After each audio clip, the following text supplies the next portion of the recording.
이수정 관장님의 EBS 특별기획 통찰이라는 강의를 제가 한번 필기하는 모습을 보여드리도록 하겠습니다.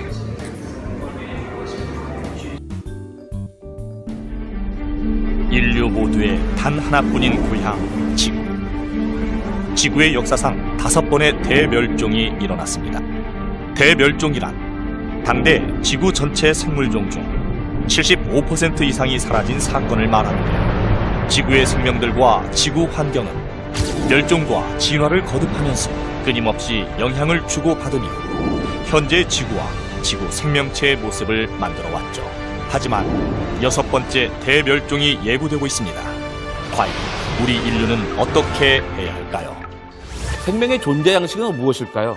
약육강식, 자연도태, 적자생존, 이런 말이 먼저 떠오릅니다. 아마 모두 맞는 말일 것입니다. 그런데요, 크게 보면 생명의 존재 양식은 바로 공생입니다. 같이 어울려 사는 것이죠. 인류에게 필요한 지혜. 지금 우리는 다른 생명체들과 공생하고 있을까요? 경제학자의 시선에서 던지는 생명에 대한 날카로운 궁금증에 생물학자가 답합니다. 자연사의 세 키워드, 멸종, 공생, 진화를 통해 생명을 새롭게 이해하는 통찰의 시간이 될 것입니다.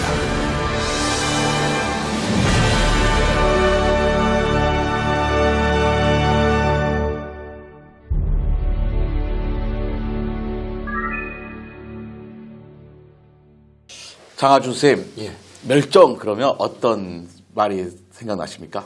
멸종하면은 슬픈 얘기 아닌가요? 뭐 어떤 있던 존재가 완전히 없어지고 그런다는 얘기니까. 그렇죠. 이제 보통 멸종이라는 말 듣고서 신난다. 정말 멋진 일이야. 짜릿해. 이렇게 생각하시는 분들은 없죠. 근데 멸종은 사실 그렇게 심각하고 슬픈 일만은 아닌 것 같아요. 왜냐하면 멸종이야말로 지구 생명체의 진화를 원동력이었거든요. 생명이 끊임없이 이어지게 해줬던 어떤 사건이 바로 멸종이었습니다. 우리 인류도 그 앞에 수위 많은 멸종이 없었다면 우리 인류가 존재할 수 없었겠죠.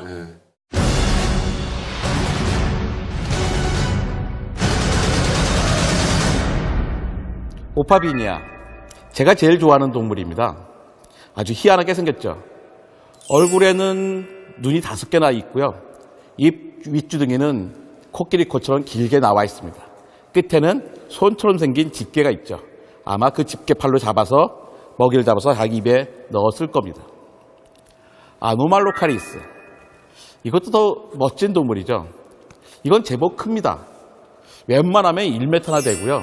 2014년에는 자그마치 길이가 2m나 되는 것도 발견되었죠. 우리가 잠수를 하면 아마 우리 등 위에 올라타서 머리 밑에 있는 둥근 입으로 우리를 등을 사각사각 긁을지도 모르겠습니다. 우리를 잡아먹는 건 아니고요. 아마 닥터피쉬처럼 사각사각 그런 느낌을 줄 뿐이겠죠. 하지만 여러분 걱정하실 필요는 없습니다. 오파비니아나 아노말로카리스나 지금 살고 있는 생명은 아니기 때문입니다. 모두 5억 4,100만 년 전에 살았던 동물입니다. 5억 4,100만 년 전에 바다의 모습은 이렇게 생겼습니다. 오파비니아와 아노말로카리스 외에도요, SF 영화 스타트rek의 외계 생명체로 등장할 것 같은 마렐라, 어디가 몸집 위이고 어디가 아래쪽인지 구분할 수 없는 할루스케니아, 우리 몸속에 있는 편충처럼 생긴 피카이아, 또 개불처럼 생긴 오토이아도 있습니다. 모두 괴상하게 생겼죠. 지금 이런 동물을 볼 수가 있나요? 비슷하게 생긴 것들도 없죠. 모두 다 멸종했기 때문입니다. 하지만 이런 동물들이 멸종했다고 해서 우리가 슬퍼할 일은 전혀 없습니다.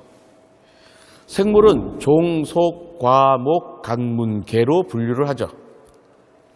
이 가운데 문이 생명의 몸의 설계도입니다.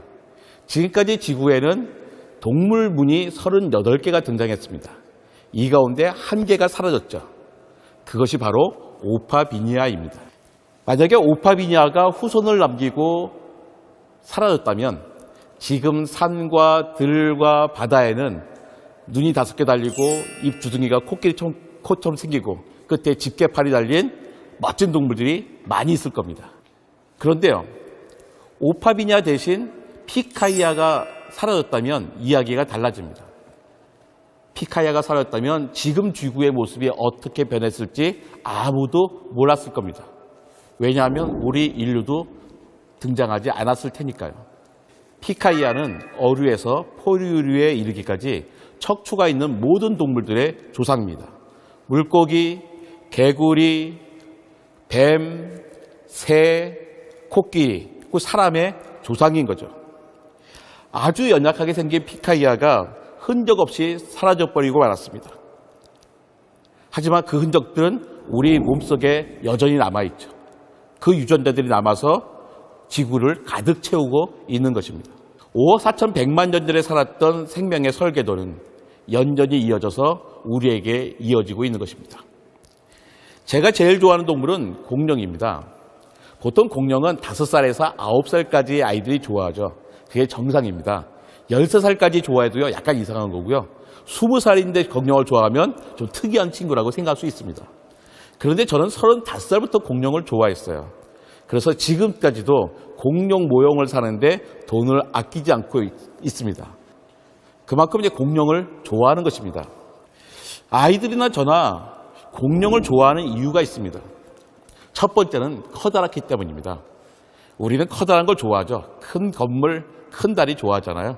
마찬가지로 동물들도 큰 거 좋아합니다. 고래, 기린, 코끼리, 그다음에 공룡같이 큰 걸 좋아하죠. 또 공룡을 좋아하는 데는 괴상하게 생겼다는, 그러면서 카리스마 있게 생겼다는 또 다른 멋이 있기 때문입니다. 그런데요, 공룡을 좋아하는 결정적인 이유는 따로 있습니다. 그것은 바로 공룡이 멸종했다는 것입니다. 공룡이 지금 살고 있지 않다는 게 우리에게 가장 큰 매력으로 다가오는 것이죠. 수억 년 전 지구를 점령한 거대한 파충류 공룡. 공룡은 지금으로부터 2억 3천만 년 전인 중생대 트라이아스기의 말에 지구에 나타났는데요. 쥐라기와 백악기 동안 전성시대를 이루며 살았습니다. 현재 화석으로 발굴된 공룡이 300여 종이 넘는다고 하는데요. 실제로는 공룡의 종류가 이보다 훨씬 더 많았을 것으로 추측되고 있습니다. 하지만 일부 조류를 제외하고 1억 6천만 년 동안이나 지구를 주름잡던 공룡들이 지구상에서 갑자기 사라져버렸습니다.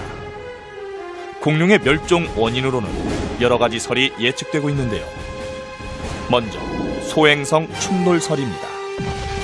지금의 멕시코 유카탄 반도에 약 9.6km에 달하는 거대한 소행성이 떨어져 지구가 순식간에 화산재로 뒤덮였고 이로 인해 지구 생명체의 약 70%가 사라졌다는 가설이죠.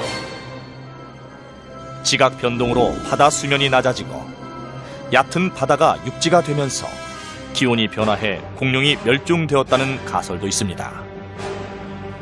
지금도 공룡이 멸종하게 된 정확한 이유를 알아내기 위한 수많은 연구와 노력이 계속되고 있습니다.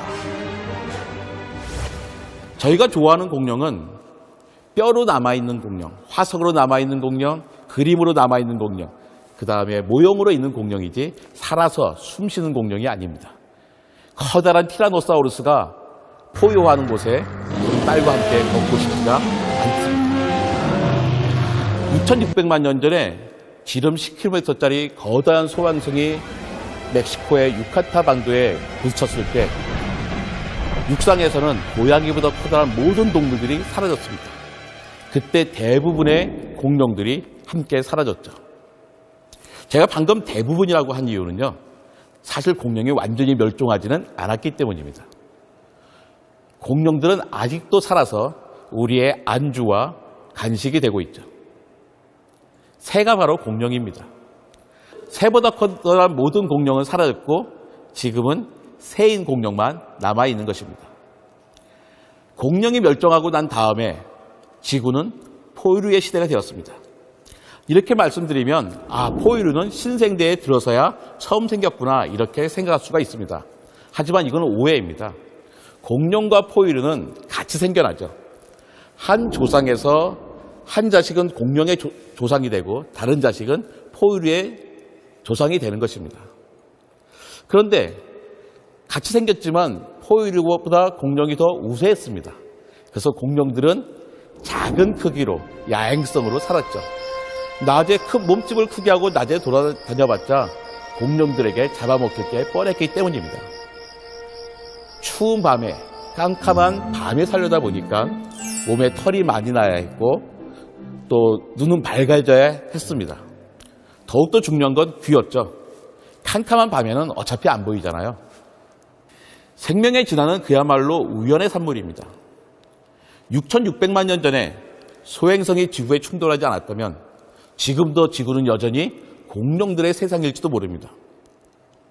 우리를 비롯한 포유류들은 아직도 주먹만한 크기로 야행성으로 추운 밤을 지새할지도 모르는 일이죠.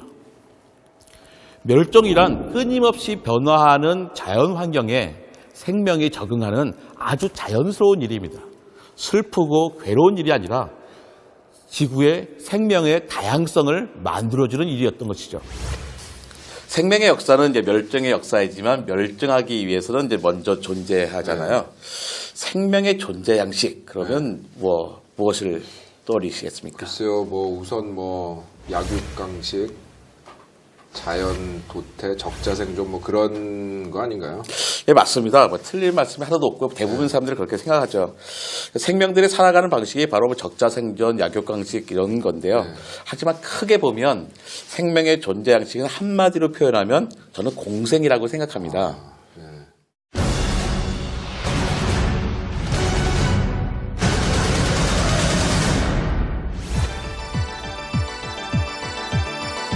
우리 몸의 세포에는 에너지를 만드는 발전소인 미토콘드리아가 들어있습니다.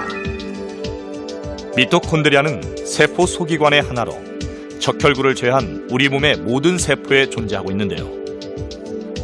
미토콘드리아는 자기 고유의 유전물질인 DNA와 단백질을 가지고 있습니다.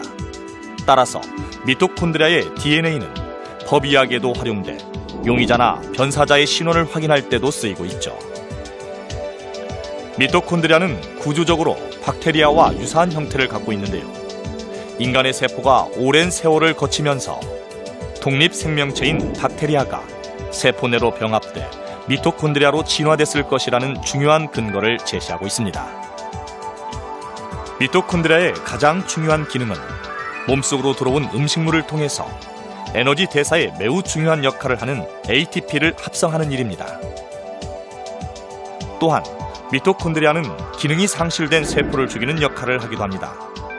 아포토시스라고 하는데요. DNA가 파괴된 세포를 흡수하거나 DNA를 절편해 세포를 죽이는 것이죠. 이미 기능이 상실된 세포가 암세포나 다른 세포로 변이되는 것을 막는 역할입니다. 생명 활동에 없어서는 안 되는 미토콘드리아. 생로병사와 생명 진화에 중요한 열쇠를 쥐고 있습니다. 생명의 역사는 공생으로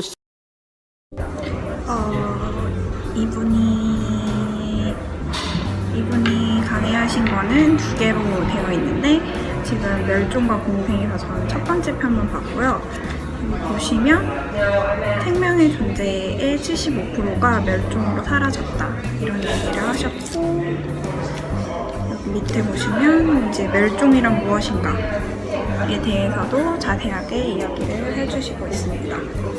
재밌게 볼 수 있는 내용들이 많았는데 밑에 이분이 공룡을 좋아하는 이유 3가지를 들어주셨어요. 몸이 커서 괴상하고 카리스마 있어서 멸종했기 때문에. 그래서 왜 멸종이라는 것이 꼭 부정적인 의미가 아니다 라고 이야기하셨냐면, 뒷장에 보실 때 멸종으로 인해서 다양한 종이 생겨났기 때문이다 라고 해서 이렇게 제가 한번 강의하는 거에 대한 필기 영상을 찍어 모았습니다.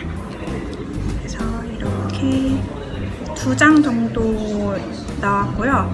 총 강의 내용은 10분 정도, 한 4분 정도 됐거든요. 이렇게 강의하는 것도 녹화를 페이퍼 튜브를 통해 하실 수 있습니다. 그러면 다음에는 또 다른 강의 필기하는 영상으로 찾아오겠습니다. 감사합니다.